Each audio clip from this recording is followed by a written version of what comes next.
The afternoon sun cast dappled shadows across the pristine lawns of street. Mary Mead's annual summer fete, where bunting fluttered between ancient oak trees and the gentle murmur of village conversation mingled with the distant clatter of teacups. Miss Jane Marple sat beneath a striped canvas awning, her knitting idle in her lap, pale blue eyes observing the familiar tableau with quiet satisfaction. Children darted between stalls, laden with homemade preserves while their mothers gossiped over cucumber sandwiches, and the men clustered around the beer tent, discussing cricket scores with military intensity. "Such a lovely turnout," remarked Mrs. Dolly Bantry, approaching Miss Marple's wicker chair. "Though I must confess surprise at seeing young Celeste performing. After all, the whispers about her late-night visitors and that expensive jewelry." Miss Marple's observant gaze followed Mrs. Bantry's nod toward the small wooden stage erected near the lily pond. There, a striking woman with auburn hair was tuning her violin, fingers moving with practiced precision across the strings.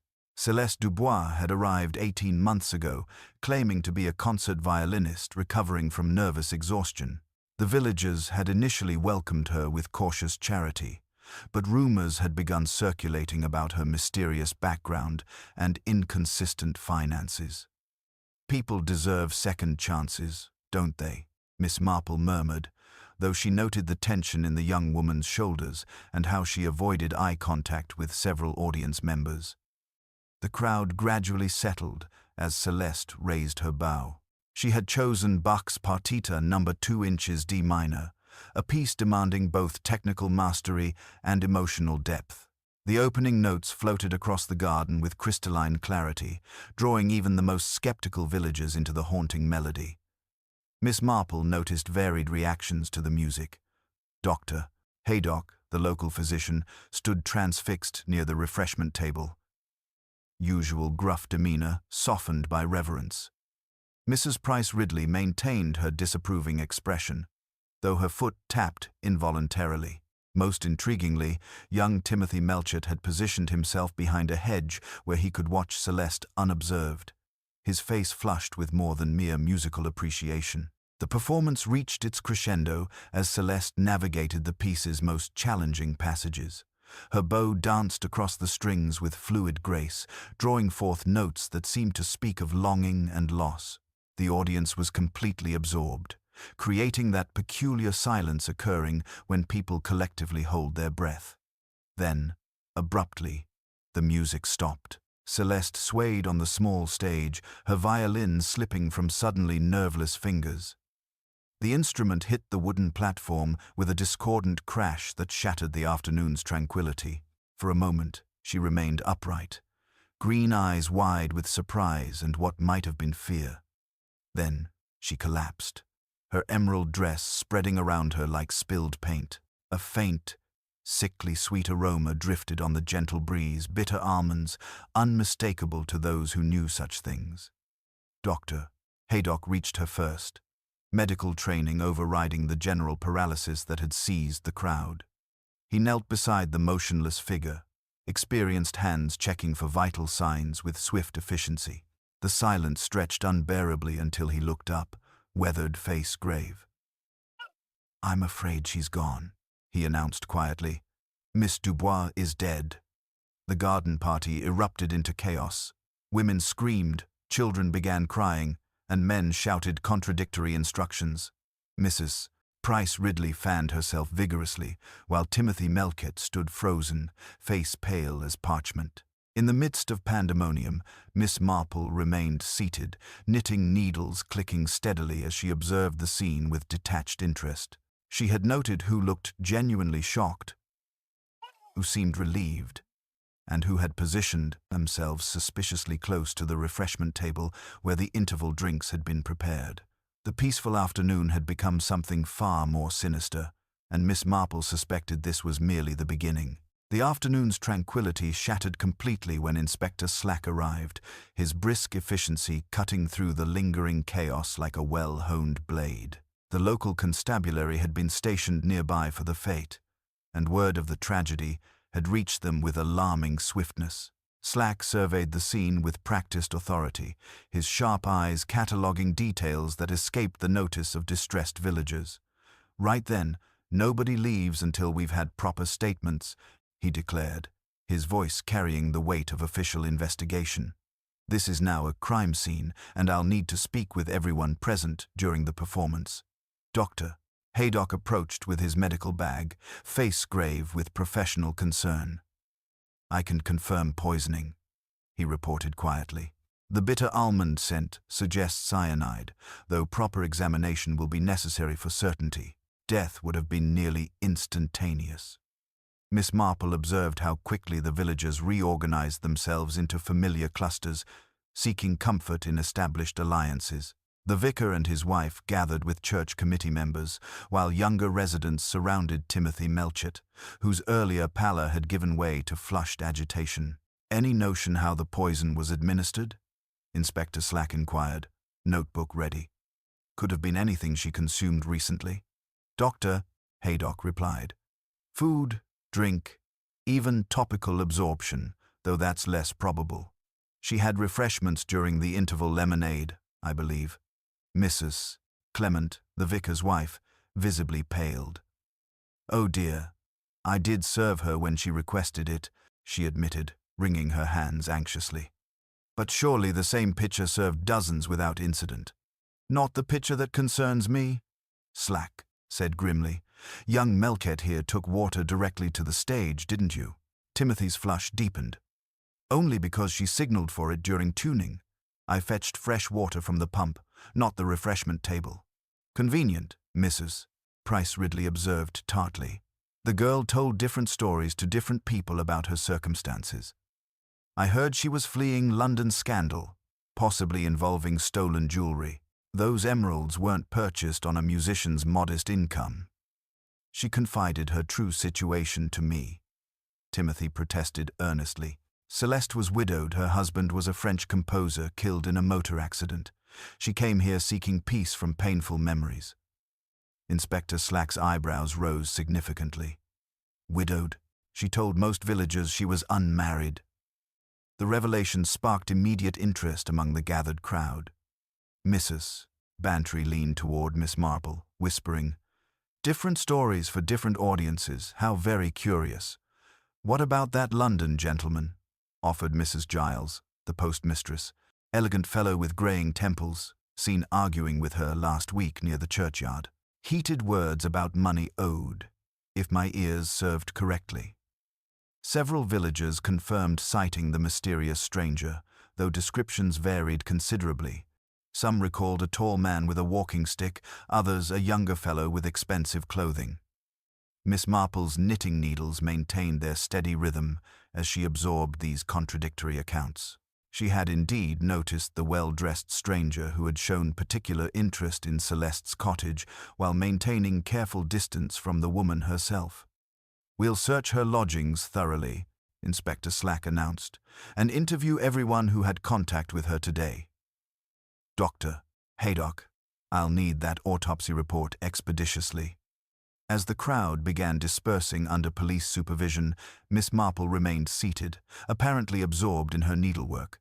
However, her sharp mind was already cataloguing inconsistencies in various testimonies, noting who had seemed genuinely shocked by the death and who had appeared almost relieved. The peaceful village afternoon had transformed into something far more sinister, and Miss Marple suspected the truth lay buried beneath layers of carefully constructed deceptions and long-harbored secrets. The constables had barely finished cordoning off the stage area when Inspector Slack began his methodical examination of the scene. Miss Marple remained in her wicker chair, knitting needles clicking softly as she observed the unfolding investigation with the quiet attention of someone who understood that truth often revealed itself in the smallest details. "We need to locate whatever vessel Miss Dubois drank from," Slack announced, his sharp gaze sweeping the stage. "Young Melchett, you mentioned fetching water.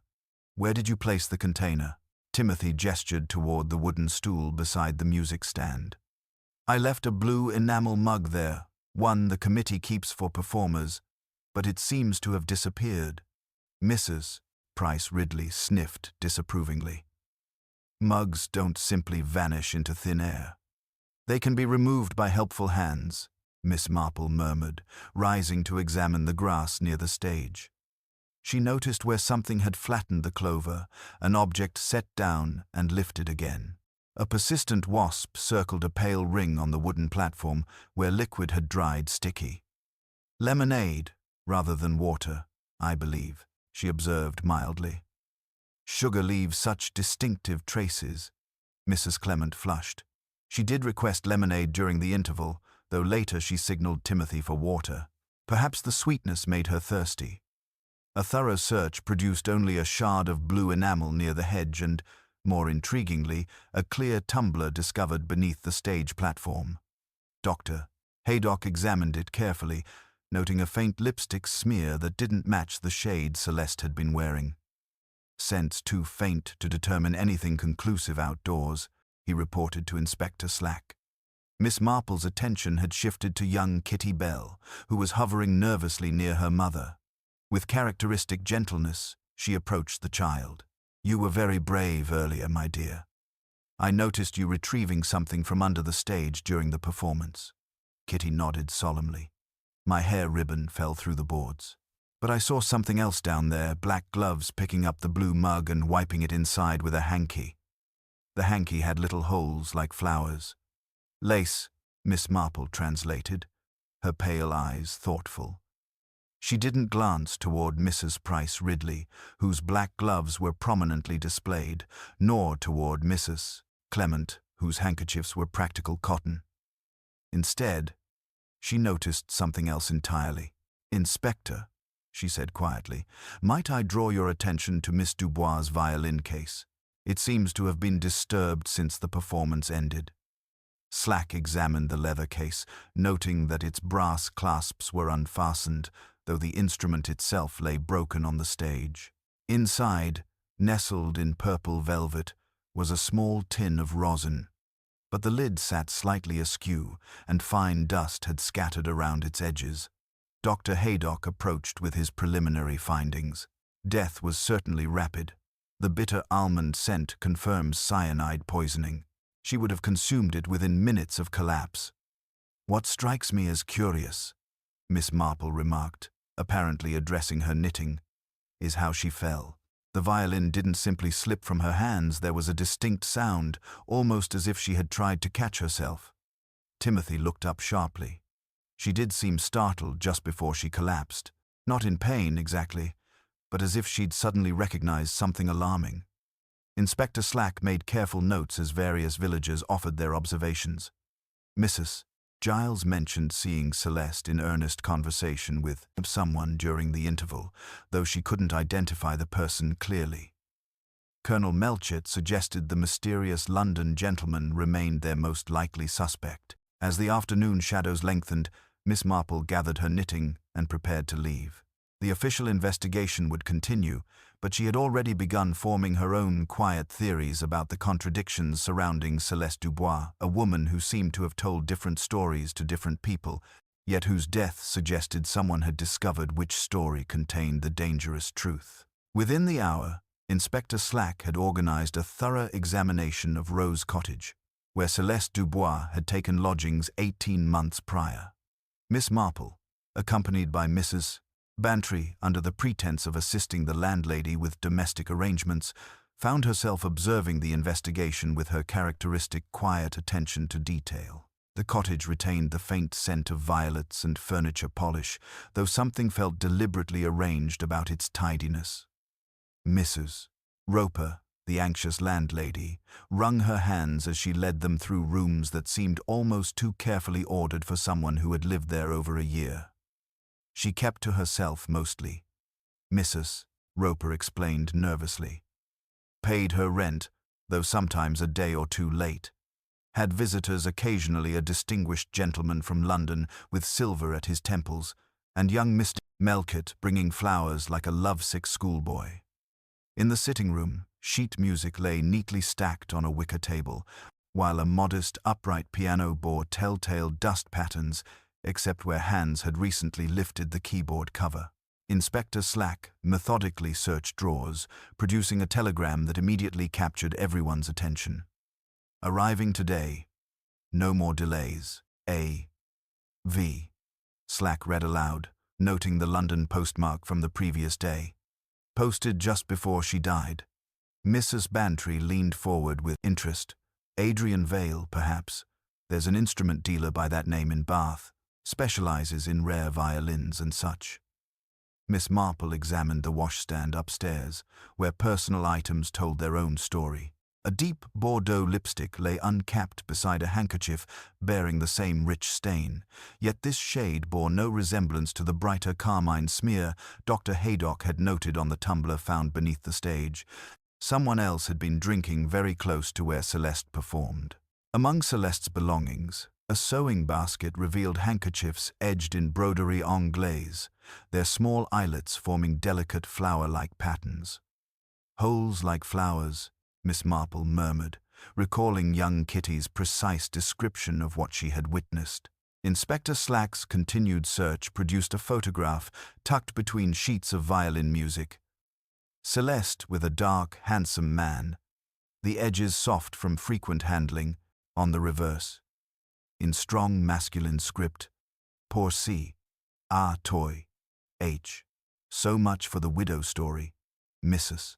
Bantry whispered, though Miss Marple noticed the photograph's worn condition suggested genuine sentiment rather than deception. Downstairs, Miss Marple paused by the umbrella stand, where fine powder dusted the rim. She touched it experimentally, not the tacky residue of violin rosin, but something finer, more like face powder. Behind the hall chair cushion, a single black glove had slipped from sight, its index finger worn thin from frequent use. Someone who handles small objects regularly, Miss Marple observed to herself, noting the glove's quality and the specific wear pattern. As they prepared to leave, Inspector Slack announced his intention to question Timothy Melchett more thoroughly. The young man's access to the stage area, combined with his obvious infatuation and knowledge of Celeste's routines, made him the most obvious suspect in the inspector's methodical mind. However, Miss Marple found herself considering different questions entirely. The missing blue mug suggested someone had acted swiftly to remove evidence, yet the clear tumbler's placement seemed almost deliberately obvious. The telegram from A.V. implied urgent business, while the photograph suggested personal attachments that contradicted Celeste's claims of widowhood. Most intriguingly, the fine powder by the umbrella stand and the strategically placed black glove suggested someone familiar with the cottage's layout had visited recently. Someone who knew exactly what to retrieve and what to leave behind. As evening shadows lengthened across street, Mary Mead, Miss Marple reflected that Celeste Dubois had been living a carefully constructed lie. But her death suggested someone had discovered which parts of that lie posed genuine danger. The truth, she suspected, lay not in the obvious motives Inspector Slack was pursuing, but in the subtle evidence that revealed how thoroughly someone had planned this seemingly impulsive crime.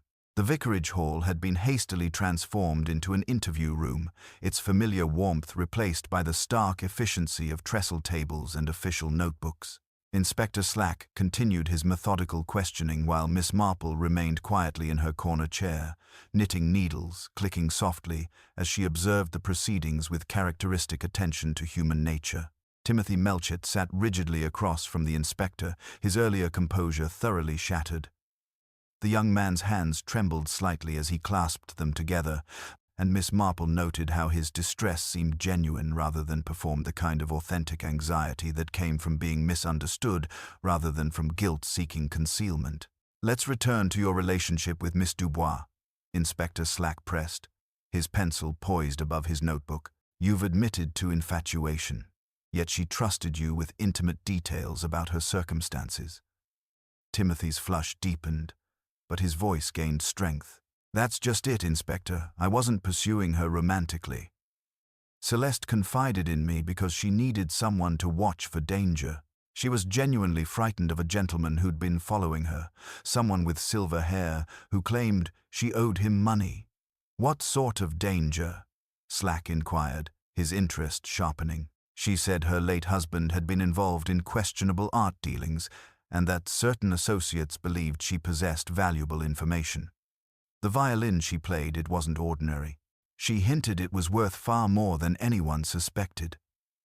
Miss Marple's knitting paused almost imperceptibly.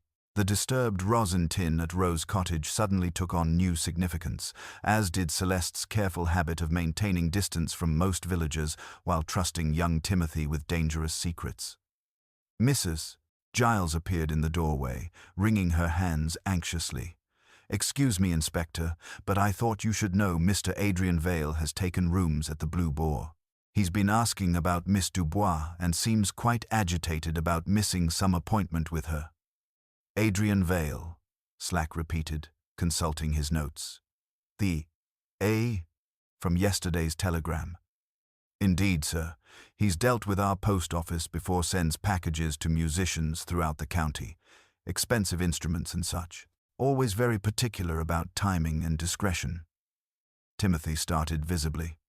"That's him, the silver-haired gentleman Celeste feared. She said he was cultured but absolutely ruthless when crossed." Dr. Haydock entered with a small wooden box, his expression grim. "Inspector, we've traced the poison source. The Women's Institute borrowed cyanide crystals for wasp traps last week. The bottle was returned to the vestry this morning, though Mrs. Clement can't recall who brought it back. So half the village had access."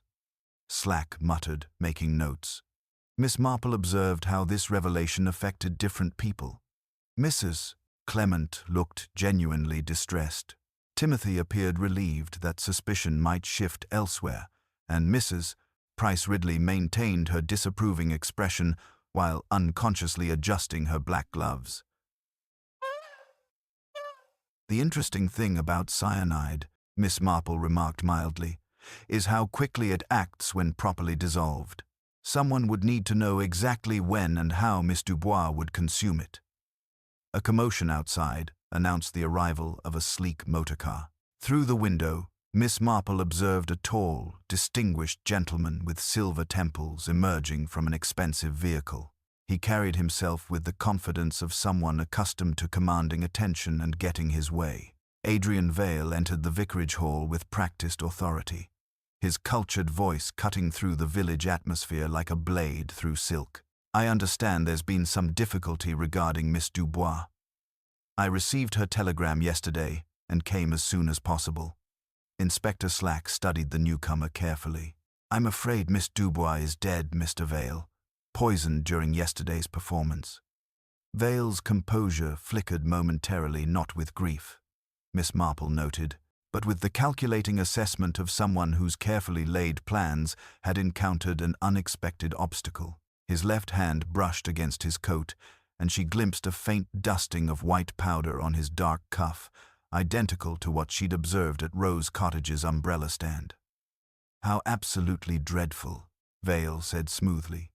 "Poor Celeste was quite anxious about our business arrangement.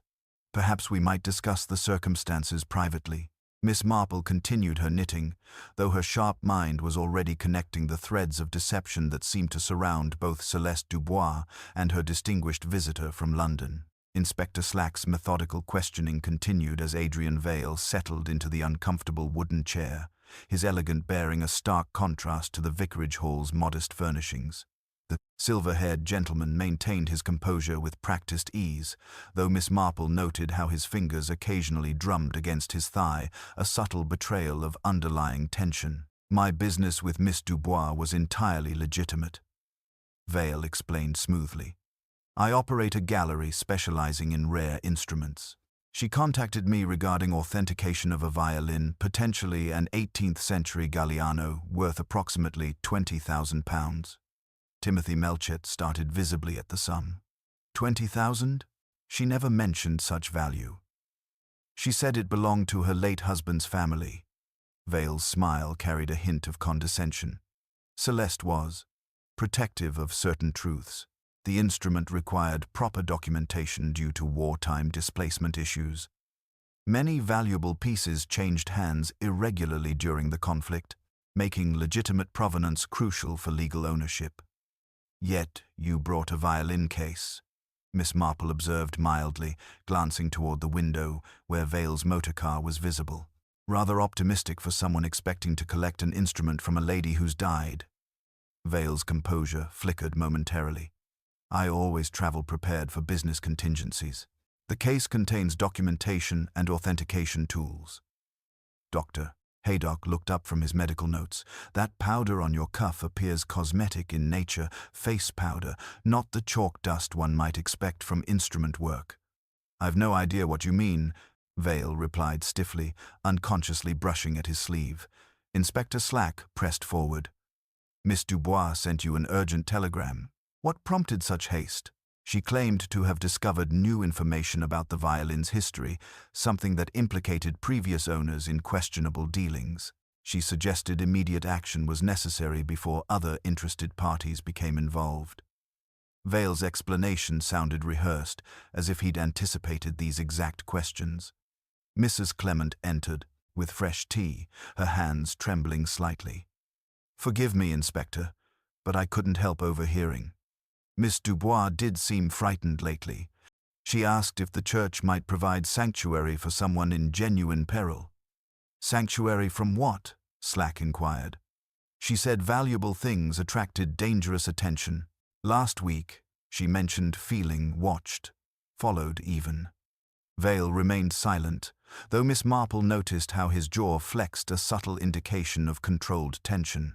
The distinction between the fine chalk dust he claimed to use and the soft, scented powder she'd observed at Rose Cottage became increasingly significant.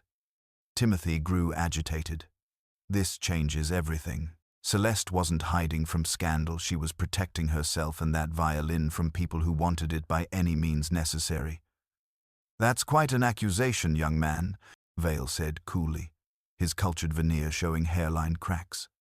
Miss Marple excused herself quietly and stepped outside, ostensibly for fresh air. Near the stage area, she crouched with surprising agility, peering into the dim space beneath the platform. There, caught on a protruding nail, hung a loop of black thread with telltale machine-stitched seaming torn from a glove's finger.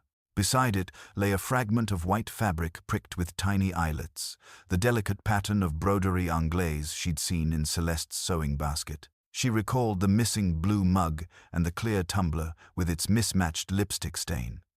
Someone had crawled beneath the stage to dispose of evidence, using Celeste's own handkerchief to wipe away traces. The black glove with the worn index finger came to mind, as did Vale's powder-dusted cuff. Returning to the hall, Miss Marple resumed her knitting as Vale continued deflecting questions with practiced ease. His explanations felt too convenient, too perfectly aligned with obvious motives. The timing of Celeste's death before she could meet with Vale suggested the murder was designed to prevent something specific from occurring.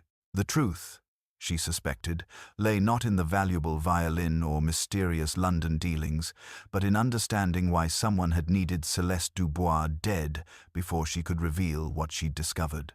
The carefully placed evidence beneath the stage told a different story than Vale's smooth explanations, and Miss Marple found herself considering who in street Mary Mead would have both access to Celeste's personal items and intimate knowledge of the fate's layout.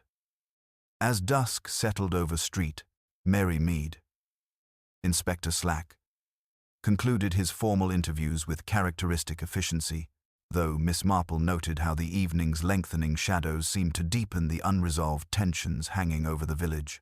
Adrian Vale departed for the Blue Boar under strict instructions not to leave the area, while Timothy Melchett walked home with the dejected air of someone whose romantic illusions had been thoroughly shattered by harsh reality. Miss Marple, ostensibly taking her customary evening constitutional, found herself pausing outside the post office, where Mrs. Giles was securing the shutters with unusual haste.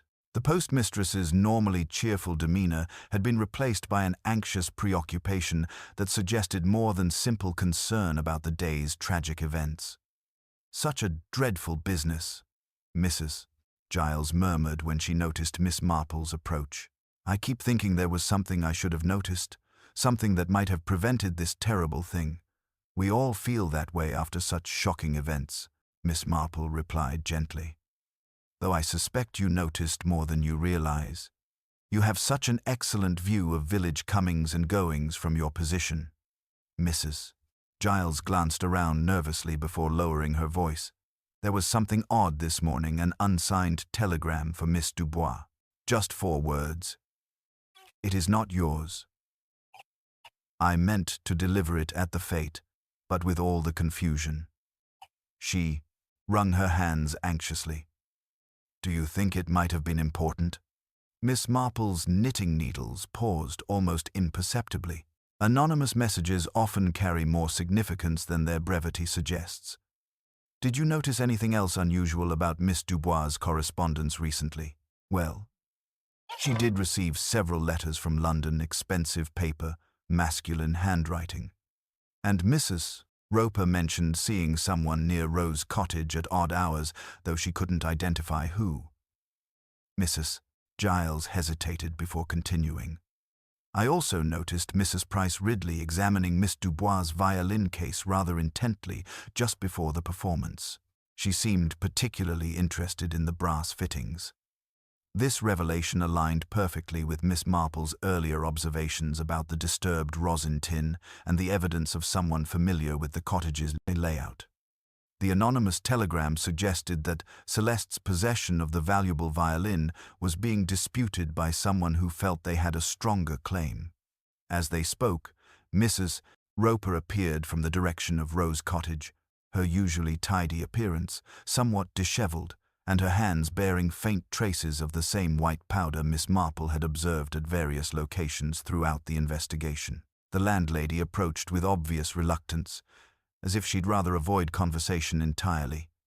Inspector Slack asked me to secure Miss Dubois' belongings properly, Mrs. Roper explained. Though her nervous manner suggested this wasn't the complete truth, I discovered her room had been disturbed. Someone had been searching through her possessions, though nothing obvious appears missing.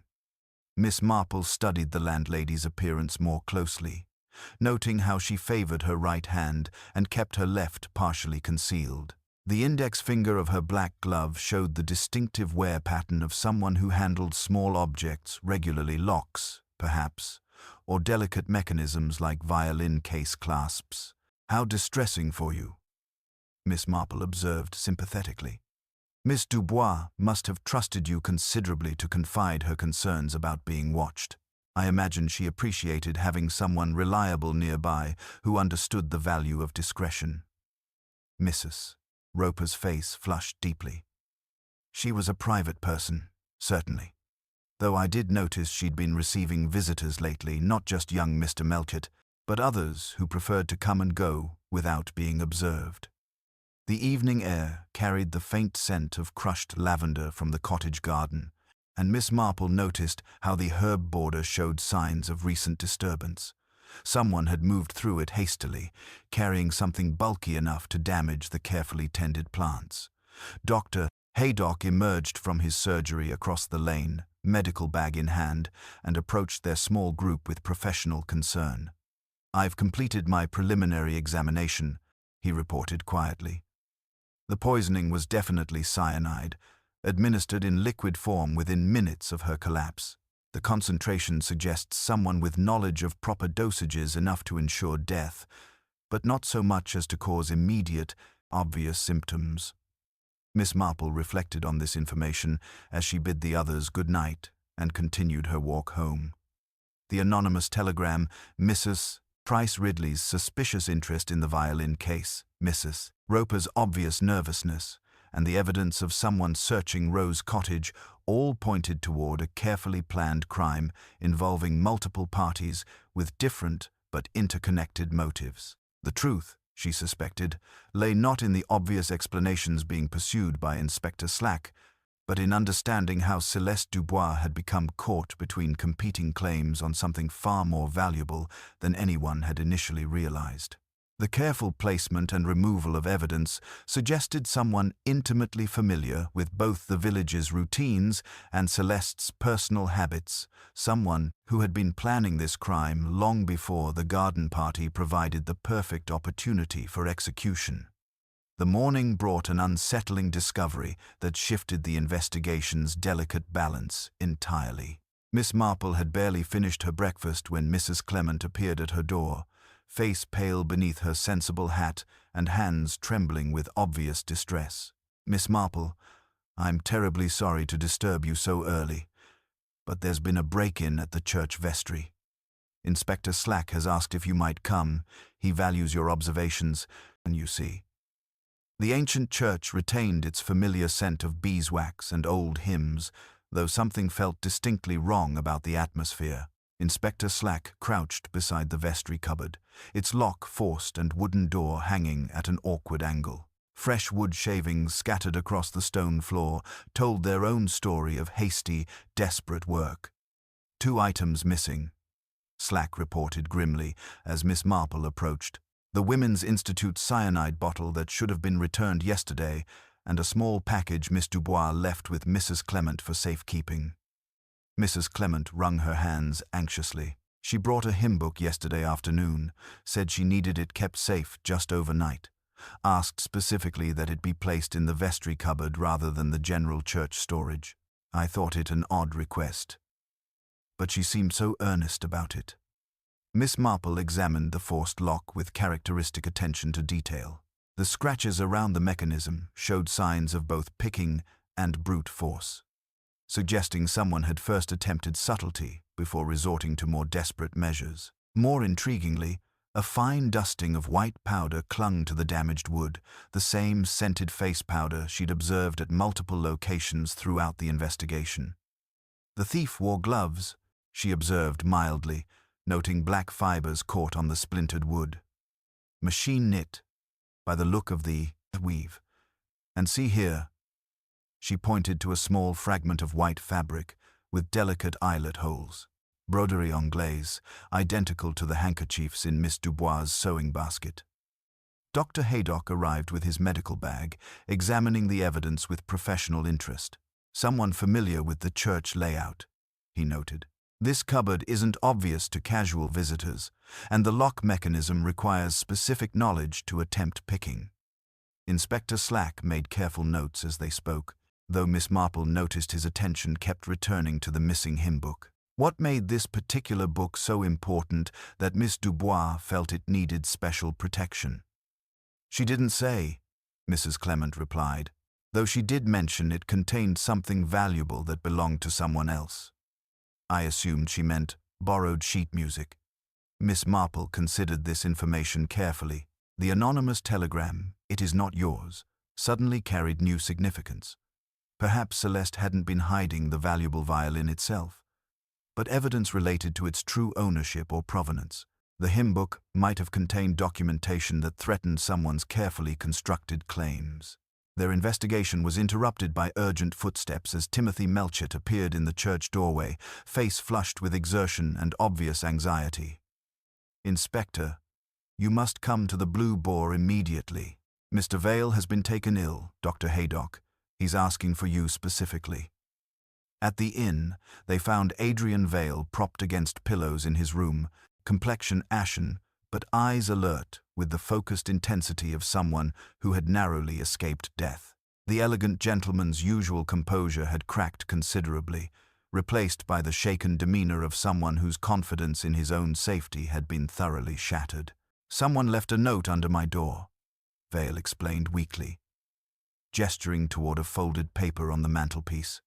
"Purportedly from Mrs. Clement, requesting a private meeting at the vestry to discuss Miss Dubois' effects.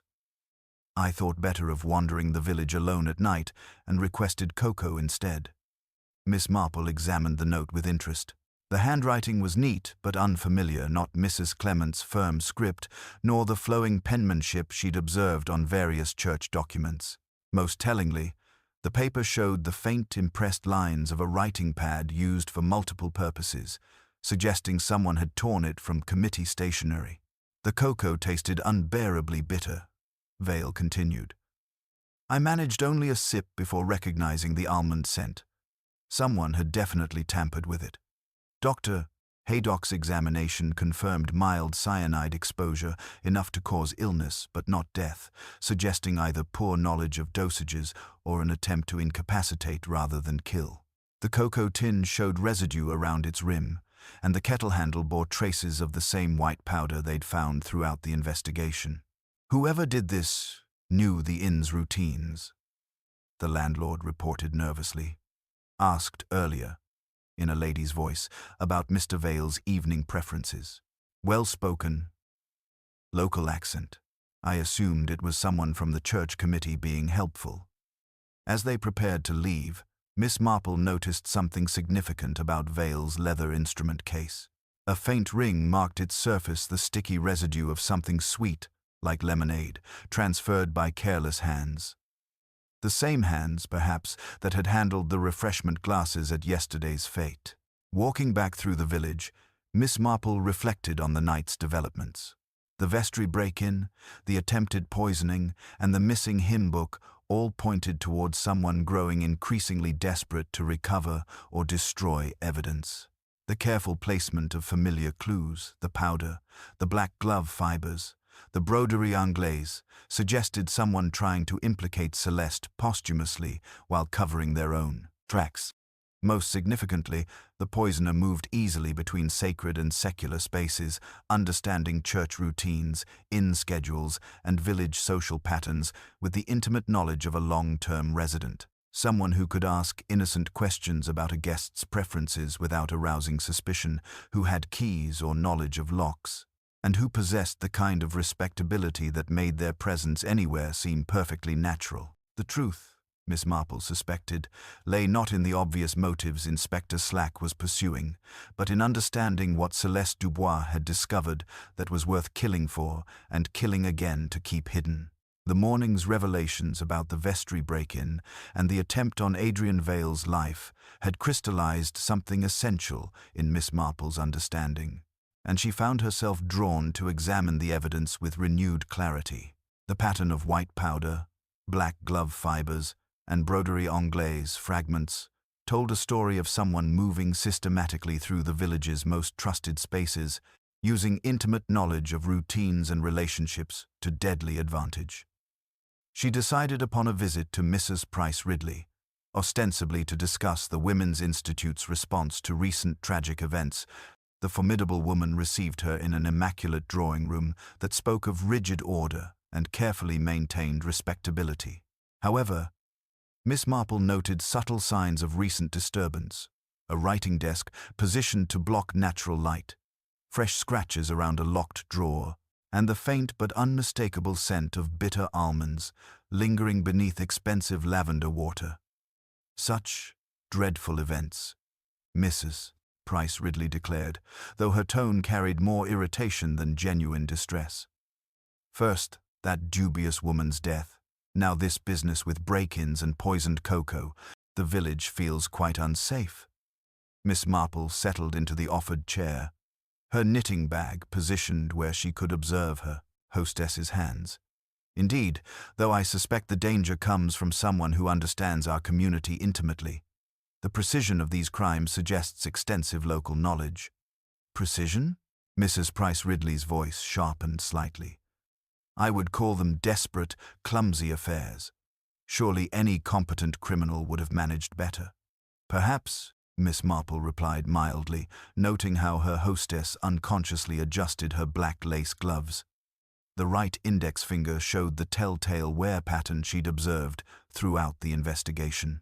Though I find that apparent clumsiness often conceals careful calculation, the evidence left behind seems almost deliberately obvious, as if someone wanted to implicate others while appearing above suspicion themselves. Mrs. Price Ridley's composure flickered momentarily. What sort of evidence? Oh, the usual things one notices, Miss Marple continued conversationally. Powder traces, fabric fragments, timing that requires intimate knowledge of church schedules and inn routines, the sort of details only a long-term resident would possess. The room's atmosphere grew subtly tenser as Mrs. Price Ridley processed this observation. Miss Marple noted how her hostess's gaze kept drifting toward a silver-framed photograph on the mantelpiece, a formal portrait of a distinguished gentleman with features remarkably similar to those in the worn photograph found among Celeste's possessions. "I understand you examined Miss Dubois' violin case rather thoroughly at the fete," Miss Marple observed. "Such attention to detail suggests particular interest in the instrument." "One recognizes quality," Mrs. Price Ridley replied stiffly. "That girl's stories never aligned with her possessions. The violin, the jewelry clearly beyond her stated means. Perhaps because they weren't originally hers to possess," Miss Marple suggested gently. "The anonymous telegram, 'It is not yours,' implies someone with a competing claim, someone who knew the true provenance of that particular instrument." Mrs. Price Ridley's hands clenched involuntarily, and Miss Marple noticed how the gesture caused a small puff of white powder to escape from her glove's worn fingertip. The same scented face powder that had appeared at every crucial location throughout the investigation. "The missing hymn book troubles me particularly," Miss Marple continued. "Such a specific target suggests the thief knew exactly what documentation it contained. Evidence, perhaps, that would expose uncomfortable truths about wartime acquisitions and their current ownership." The silence stretched uncomfortably as Mrs. Price Ridley struggled to maintain her composure. Miss Marple observed the subtle signs of internal conflict, the tightened jaw, the defensive posture, the way her hostess's eyes avoided direct contact while her mind calculated responses.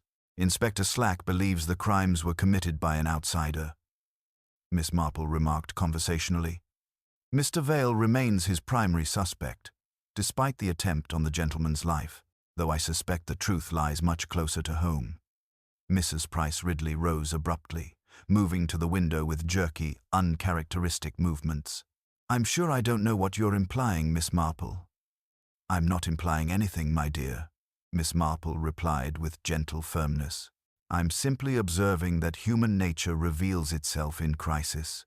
People will go to extraordinary lengths to protect what they believe belongs to them, even when that belief rests on foundations they'd rather keep buried." As she prepared to leave, Miss Marple paused at the door. "I do hope you'll attend tomorrow's memorial service for Miss Dubois. The vicar has asked me to assist with arrangements, and I believe it would be fitting for all who knew her to pay their respects." The invitation hung in the air like a challenge, and Miss Marple noted how Mrs. Price Ridley's face had gone quite pale. Tomorrow, she suspected, would bring the final confrontation that would expose the truth behind Celeste Dubois's death and the desperate attempts to conceal it. The memorial service for Celeste Dubois drew the entire village to St. Mary Mead's ancient church, where afternoon sunlight filtered through medieval stained glass and cast jeweled patterns across worn stone floors. The scent of white lilies mingled with centuries of beeswax and prayer books, creating an atmosphere both solemn and somehow expectant, as if the very walls anticipated revelation. Miss Marple arrived early, ostensibly to assist Mrs. Clement with floral arrangements, though her true purpose involved careful preparation of what she privately termed a small demonstration of human nature. The vestry cupboard had been mended, but she had taken the precaution of threading a delicate silver bell through the repaired lock mechanism, a device so subtle that opening the door would produce the faintest chime, audible only in perfect silence. As mourners filled the pews, Miss Marple observed their careful positioning with the keen attention of someone who understood that seating choices often revealed more than words. Mrs. Price Ridley occupied her customary prominent pew, spine rigid with propriety. Fresh black lace gloves folded precisely in her lap. The previous pair, Miss Marple noted, had mysteriously disappeared, though their telltale fibers remained scattered throughout the investigation like a guilty conscience. Adrian Vale entered with obvious reluctance, still pale from his recent poisoning, but determined to maintain appearances. He chose a seat near the main entrance, positioning himself for swift departure if circumstances demanded. Timothy Melchett sat with his family, young face bearing the hollow expression of romantic disillusionment, while Dr. Haydock maintained his professional vigil from a central pew. Mrs.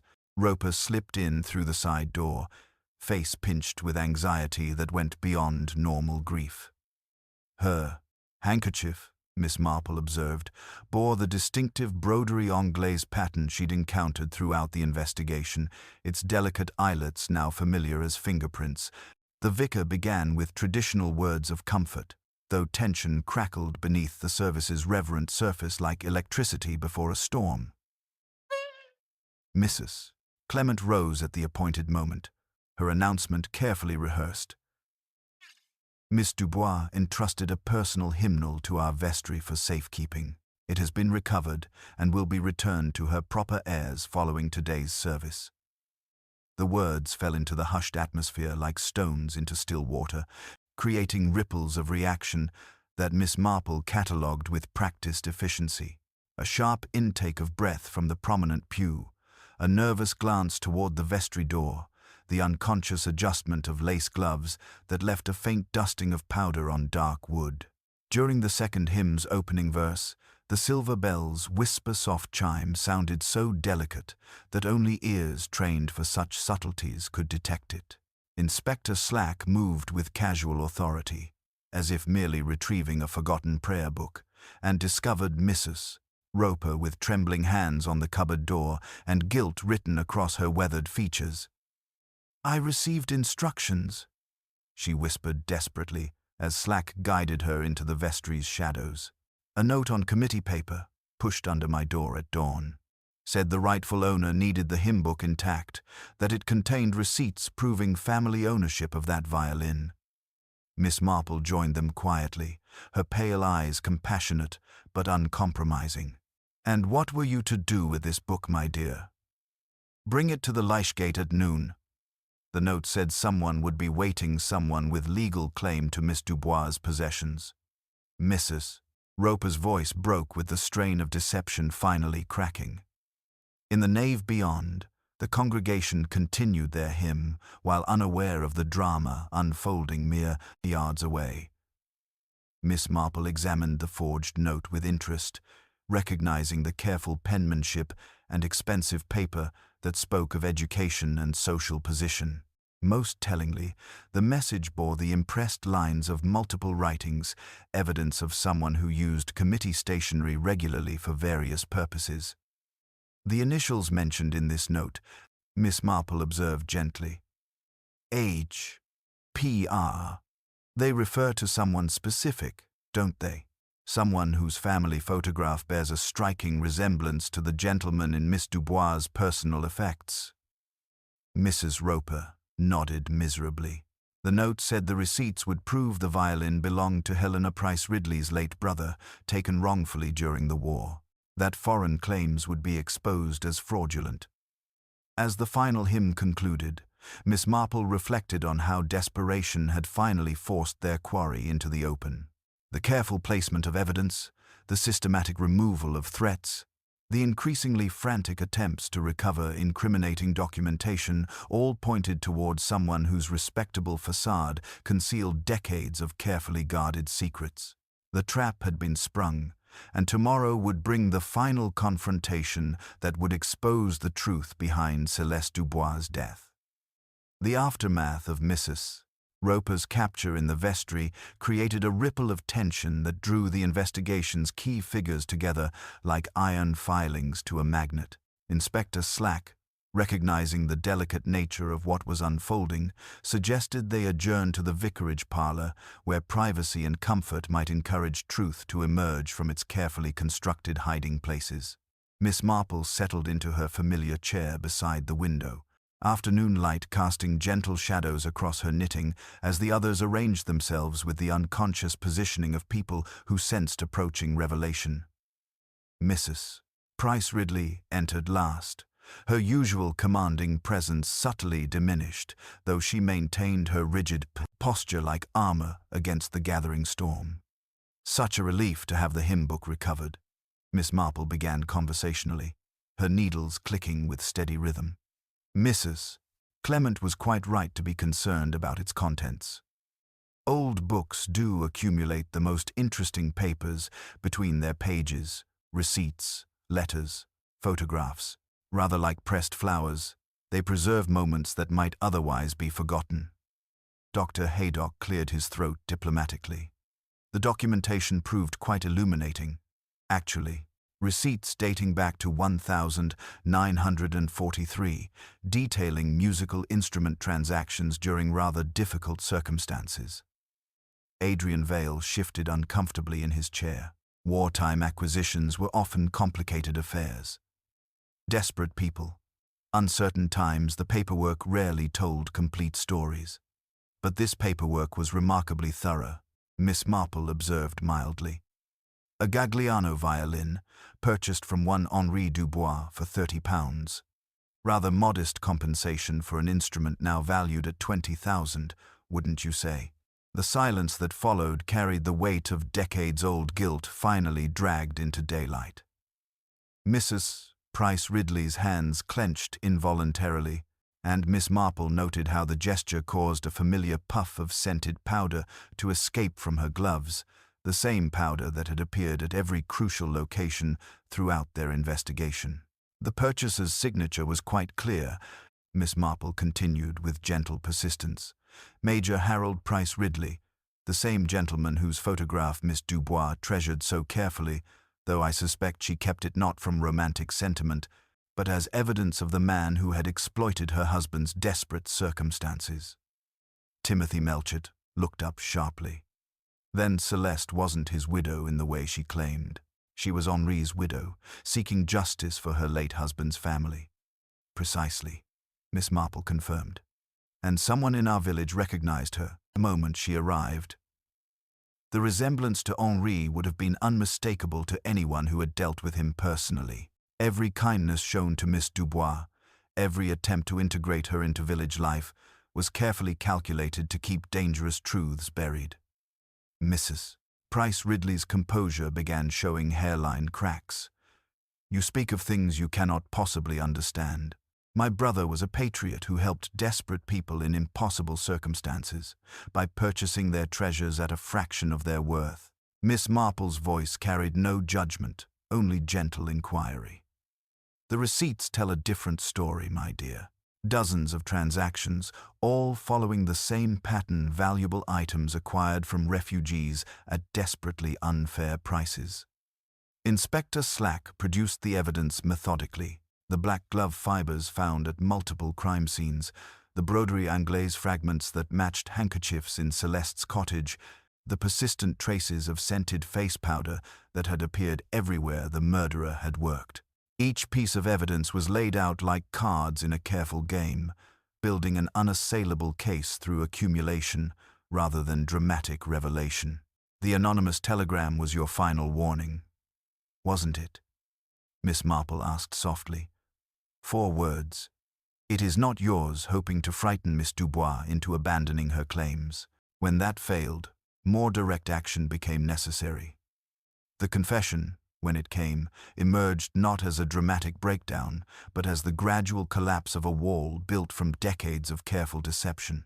Mrs. Price Ridley's voice grew quiet, almost reflective, as she described her brother's wartime activities and her growing desperation to protect his posthumous reputation. She threatened everything. Mrs. Price Ridley said finally, not just Harold's memory, but our family's standing in the community. The violin was merely the beginning. She had documentation of paintings, jewelry, manuscripts, all acquired through the same methods. She spoke of legal action, newspaper exposure, complete vindication of her husband's claims. The room absorbed this revelation in heavy silence. The careful planning, the systematic elimination of evidence, the desperate attempts to silence truth, all laid bare in the afternoon's unforgiving light. Miss Marple observed how confession brought both relief and deeper anguish to the woman before them. The burden of maintaining elaborate deceptions finally proving unbearable. As Inspector Slack prepared to make his formal arrest, Miss Marple reflected on the human capacity for self-deception and the lengths to which people would go to preserve carefully constructed versions of truth. Celeste Dubois had died not for the valuable violin she possessed, but for the dangerous knowledge she carried, knowledge that respectability could sometimes be built on foundations of exploitation and carefully hidden guilt. The peaceful village of Street Mary Mead would return to its familiar rhythms, though with the sobering understanding that even the most respectable facades could conceal the darkest of secrets.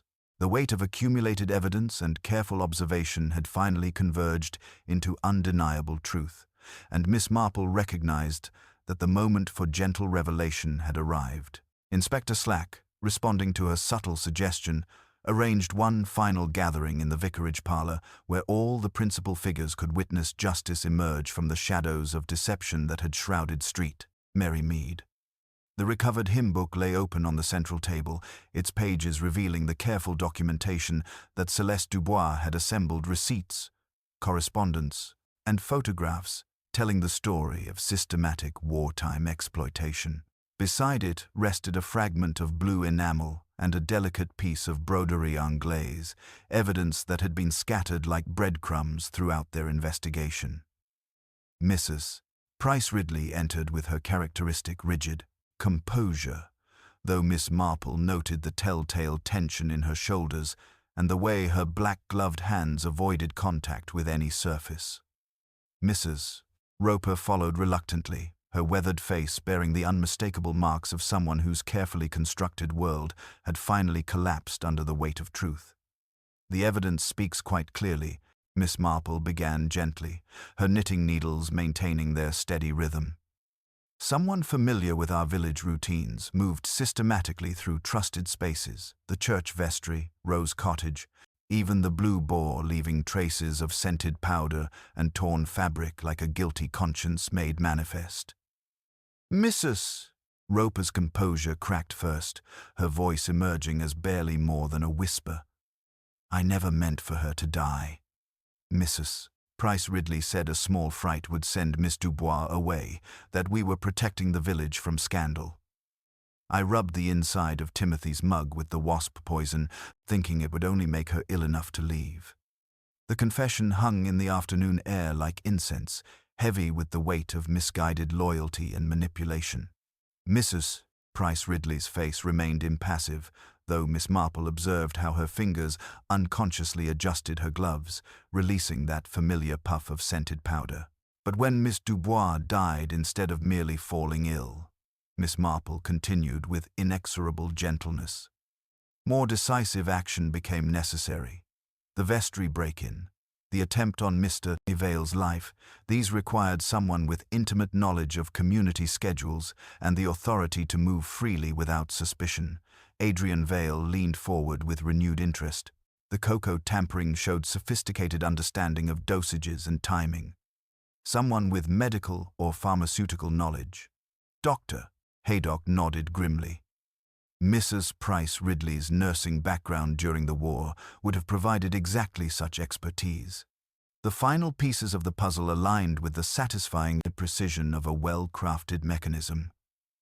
Miss Marple explained how the photograph in Celeste's possession had revealed her true identity, not Henri Dubois' romantic widow, but his actual widow seeking justice for her husband's exploitation by Major Harold Price Ridley. The anonymous telegram, the systematic evidence planting, the desperate attempts to recover incriminating documentation, all designed to protect a reputation built on decades of carefully concealed guilt. "Human nature reveals itself in crisis," Miss Marple observed as Inspector Slack prepared his formal arrest. Mrs. Price Ridley spent years building a fortress of respectability around her brother's wartime activities. When that fortress was threatened, it became a prison demanding increasingly desperate measures to maintain. As the formalities concluded and the principal figures departed, Miss Marple remained in her chair, reflecting on how thoroughly appearances could deceive. The case had demonstrated once again that the most dangerous criminals often hid behind facades of social standing and community respect, using their very respectability as camouflage for calculated evil. Evening shadows lengthened across Street Mary Mead as the village began its gradual return to familiar rhythms. The peaceful community would endure this revelation as it had others, though with the sobering knowledge that even the most trusted facades could conceal the darkest secrets. Tomorrow would bring fresh gossip and new routines, but the memory of Celeste Dubois would linger as a reminder that justice, however delayed, possessed its own inexorable timing. The silent violin would never sound again, but its story had finally been heard, and that, Miss Marple reflected with quiet satisfaction, was perhaps the most fitting memorial of all. The vicarage parlour held the weight of accumulated secrets, as Miss Marple set aside her knitting with deliberate finality. The afternoon light cast long shadows across the assembled figures, each bearing the mark of revelation's approach. Mrs. Price Ridley sat with rigid dignity, though her black-gloved hands trembled almost imperceptibly against her dark skirt. The truth, as I've observed it, Miss Marple began with characteristic gentleness, reveals itself through the accumulation of small betrayals rather than dramatic confessions. Mrs. Price Ridley, you recognized Celeste Dubois the moment she arrived in our village, not merely as Henri Dubois' widow, but as the woman who possessed documentation that could destroy your brother's carefully preserved reputation. The room's atmosphere grew heavy with anticipation as Miss Marple continued her methodical explanation. Major Harold Price Ridley's wartime activities extended far beyond legitimate military service. The receipts hidden in that hymn book detailed systematic exploitation, valuable instruments, artwork, and jewelry purchased from desperate refugees at criminally inadequate prices. Celeste had spent months gathering evidence, preparing to seek justice for her husband's family and countless others. Timothy Melchett's face reflected dawning, understanding mixed with residual grief. She never told me the complete truth because she feared for her safety. Quite right, Miss Marple confirmed. The anonymous telegram, "It is not yours," was your final warning, wasn't it, Mrs. Price Ridley? When gentle intimidation failed, you manipulated poor Mrs. Roper into believing that frightening Miss Dubois would protect the village from scandal. Mrs. Roper's quiet sobbing provided a counterpoint to Miss Marple's steady voice. Mrs. Roper applied cyanide to the blue enamel mug, believing a small dose would merely incapacitate. However, the concentration proved fatal, creating a murder where only intimidation was intended. Dr. Haydock nodded grimly. The bitter almond scent confirmed cyanide poisoning, though the dosage suggested inexperience rather than calculated precision. Indeed, Miss Marple continued, but the aftermath revealed careful calculation. Mrs. Price Ridley, you crawled beneath the stage to retrieve the poisoned mug, using one of Celeste's own handkerchiefs to wipe away evidence. Young Kitty Bell witnessed your black lace gloves and the distinctive broderie anglaise pattern details that seemed insignificant until they appeared at every crucial location. Inspector Slack consulted his notes as the complete picture emerged. The scented face powder we found at Rose Cottage, in the vestry, and on Mr. Vale's instrument case all came from your gloves, Mrs. Price Ridley. You searched Celeste's belongings, broke into the vestry to steal the hymn book, and attempted to poison Mr. Vale when you feared he might expose your brother's activities, Miss Marple observed with inexorable gentleness. Each action left traces of your presence powder, from worn glove fingertips, fabric torn on protruding nails, handwriting that matched committee correspondence. Mrs. Price Ridley's composure finally cracked, her voice emerging as barely more than a whisper. Harold was protecting England. Those people would have lost everything anyway, at least this way. Valuable items were preserved. Preserved for whom? Miss Marple asked softly. The families who treasured them, or the brother who built his peacetime comfort on their desperation? Adrian Vale leaned forward with professional interest. The documentation proves systematic fraud spanning multiple countries and hundreds of transactions. This wasn't wartime necessity, it was calculated exploitation. As Inspector Slack prepared the formal arrest, Mrs. Price Ridley rose with the dignity of someone who had finally exhausted all deceptions. I protected my family's honor for 30 years. I would do so again. Miss Marple replied gently. cannot be built upon others' suffering. Celeste Dubois died seeking justice, not revenge. That distinction matters more than you understand. As the formalities concluded, and Mrs. Price Ridley was led away, Miss Marple resumed her knitting with characteristic tranquility. The case had demonstrated once again how respectability could mask the darkest impulses, how social position could become both shield and prison for those who chose deception over truth. Evening settled over street. Mary Mead as the village began its gradual return to familiar rhythms. The peaceful community would endure this revelation as it had others, though with enhanced awareness that evil often wore the most trusted faces. The silent violin story had finally been heard, and justice, however delayed, had found its voice at last.